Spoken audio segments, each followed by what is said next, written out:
Hello friends, welcome to Ambience kitchen. நம்ம கிச்சன்ல இன்னைக்கு என்ன பார்க்க போறோம்னா தக்காளி குருமா எப்படி பண்றதுன்னு பாப்போம். அதுக்கு முன்னாடி நம்ம சேனலை சப்ஸ்கிரைப் பண்ணாதவங்க சப்ஸ்கிரைப் பண்ணிக்கோங்க. அப்படியே பக்கத்துல இருக்கிற பெல் பட்டன் அமுத்திக்கோங்க. அப்பதான் நம்ம அப்லோட் பண்ற எல்லா வீடியோ உங்களுக்கு உடனுக்குடன் கிடைக்கும். வாங்க எப்படி பண்ணலாம்னு பாப்போம். தக்காளி குருமா பண்றதுக்கு ஒரு அடிக்கரமான பாத்திரம் அடுப்புல வச்சிருக்கிறேன். இது நல்லா காயட்டும். பாத்திரம் நல்லா காஞ்சிச்சு. இதுல 2 டேபிள் ஸ்பூன் எண்ணெய் விட்டுக்கலாம். நான் தேங்காய் எண்ணெய் யூஸ் பண்ணிக்கிறேன். நீங்க எந்த குக்கிங் ஆயில் யூஸ் பண்ணுவீங்களோ அதை யூஸ் பண்ணிக்கலாம். எண்ணெய் நல்லா காஞ்சிச்சு. இதுல ஹோல் ஸ்பைசஸ் போட்டுக்கலாம். ஒரு பே லீஃப், 2 துண்டு பட்டை, 4 கிராம்பு, 2 ஏலக்காய் போட்டு வதக்கிக்கலாம். இதுல 2 பெரிய வெங்காயம் இந்த மாதிரி குட்டி குட்டியா கட் பண்ணி வச்சிருக்கிறேன். இப்ப அதை சேர்த்துக்கலாம். வெங்காயம் நல்லா வதங்கட்டும். வதங்கிட்டு இருக்கிற வெங்காயத்து கூட ஒரு பச்சை மிளகாய் கீரி சேர்த்துக்கிறேன். வெங்காயம் ஒரு பக்கம் வதங்கட்டும். இப்ப நம்ம ஒரு தேங்காய் பேஸ்ட் அரைச்சிக்கலாம். 1/2 கப் தேங்காய், அது கூடவே ஒரு 5 போல முந்திரி, 1 டீஸ்பூன் பெருஞ்சீரகம், 1/2 டீஸ்பூன் கசகசா, கொஞ்சமா தண்ணி சேர்த்து நல்லா மையா அரைச்சிக்கலாம். தேங்காய் பேஸ்ட் ரெடி ஆயிடுச்சு. வெங்காயம் வதங்கிடுச்சு. இதுல 2 டேபிள் ஸ்பூன் இஞ்சி பூண்டு பேஸ்ட் சேர்த்துக்கலாம். சேர்த்து நல்ல பச்சை வாசனை போறது வரைக்கும் வதக்கிக்கலாம். இஞ்சி பூண்டோட பச்சை வாசனை எல்லாம் போயிட்டு இப்ப நம்ம மசாலா சேர்த்துக்கலாம்.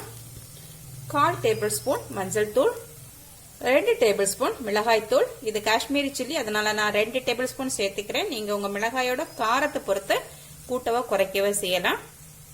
2 டேபிள் ஸ்பூன் மல்லித்தூள், 1/2 டேபிள் ஸ்பூன் கரம் மசாலா சேர்த்து நல்லா கலந்துக்கலாம். தீயை வந்து சிம்மில் வச்சுக்கணும். மசாலா சேர்த்து 1 நிமிஷம் வதக்கியாச்சு. இப்ப நம்ம தக்காளி சேர்த்துக்கலாம். 6 மீடியம் சைஸ் தக்காளி எடுத்து இந்த மாதிரி குட்டி குட்டியா நறுக்கி வச்சிருக்கிறேன்.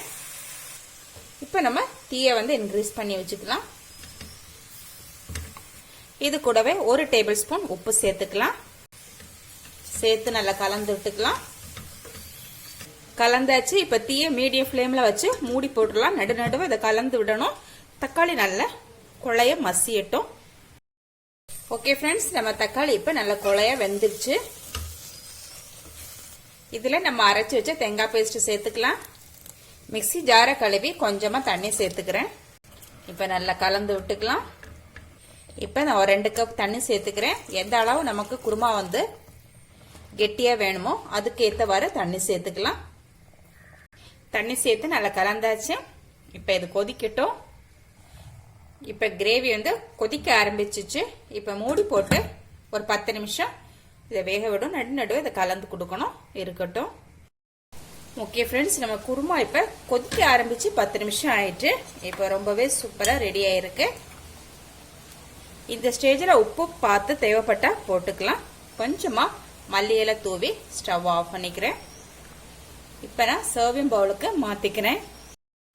ஓகே ஃப்ரெண்ட்ஸ், நம்ம தக்காளி குருமா இப்போ ரொம்பவே சூப்பராக ரெடி ஆயிடுச்சு. இது பார்த்தீங்கன்னா ஆப்பத்து கூட, அப்புறம் சப்பாத்தி கூட, அப்புறம் ரைஸ் கூட ரொம்ப நல்ல அட்டகாசமான காம்பினேஷன்.